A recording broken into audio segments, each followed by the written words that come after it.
Bwetuukidde ku ssomero Libombo SS enkya ya leero tusanze abayizi bali mu kusomba desiki nga bazijja mu kimu ku bibiina mwe babadde basomera basengukira omwo oluvannyuma lw'ekisulo kyabwe okutikkulwako akasolya.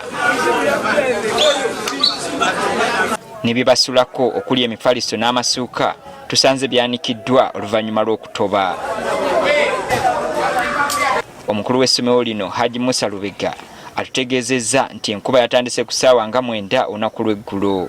Ekisulo kino ekyabambuddwako akasolya kibadde kisulamu abayizi 45 ab'obulenzi. Kubanga abayizi bonna baali balina basobola okwebeekaluba mu kisulo omwo twabagyeemu ne tubassa mu bibiina era ddoomu yonna nga tasobola kukozesebwa.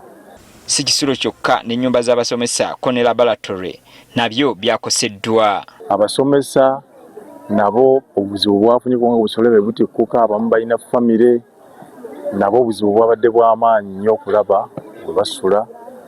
Ekizimbe ekya sayansi nakyo omuti gwakikubye era kati tekisobola na kuyingirwamu. Ekyaguddewo kikangaba ky'amaanyi nnyo, naye twebaze Mukama Katonda tewali omwana yenna yafunye kukosebwa. Amasomero amalala agakoseddwa kuliko Lukole SS, Bombo Umeya, St. Mary's Namaliga SS, Kokonjeru Islamic Primary School, Shanam Bombo High School n'amalala nga gonna galina ebizimbe ebyatikkuddwako obusolya. Tuli wano kati ku St. Mary's Primary School era class namba nayo yagenze yiyo tu classroom block yabambuddwa.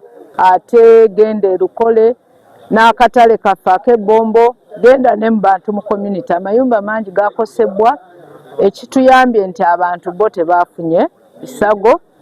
Abatuuze abawerako nabo ge bakaaba ge bakomba anti enkuba yabalese bafumbya miyaji era nga tebalina wakwegeka luba.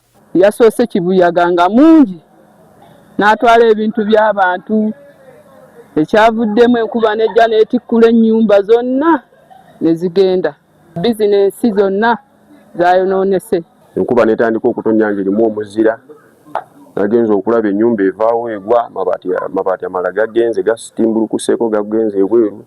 Kale kwegamba ebintu byaye byonna ne babibba, nabaddemu n'akakadde k'ensimbi mu nnyumba nako ne bakatwala. Ndi wano ndi sitaaka sinaadde 11 sena wentandikira. Abakulembeze b'e Luweero nga bakulembeddwamu ababaka ba Parliament okuli Hassan Kirumira owa Katikamu South, Brenda Nabukenya ombaka omukyalo wa Luweero, ssentebe wa disitulikiti y'e Luweero Erasto Kibirango n'abalala bakedde kulambula abakoseddwa mu nkuba eno. Twagala kulaba ngeri ki gye tuyambamu essomero. Nze ng'omubaka newaddeyo okufuna amabaati agakunuukiriza mu miliyoni 3 geetabe kubeera nga tugattiriza okuzzaawo essomero lyaffe. Bano bategeezezza nga bwe bali mu kukola ku lukalala lw'abakoseddwa bonna baluweereze mu ofiisi ya Ssaabaminisita basabe okudduukirirwa. Gwe twogera kati bajeti yaffe kumpi tetulina mukanda, naye twesiga gavumenti kubanga yo minisitule ennamba. N'olwekyo bwe tumala ofuna ripooti eyo eneefuluma leero ate ensonga eno tugitwale enkya mu lukiiko lw'eggwanga olukulu tukubirize gavumenti okulaba nti ereeta obuyambi amabaati.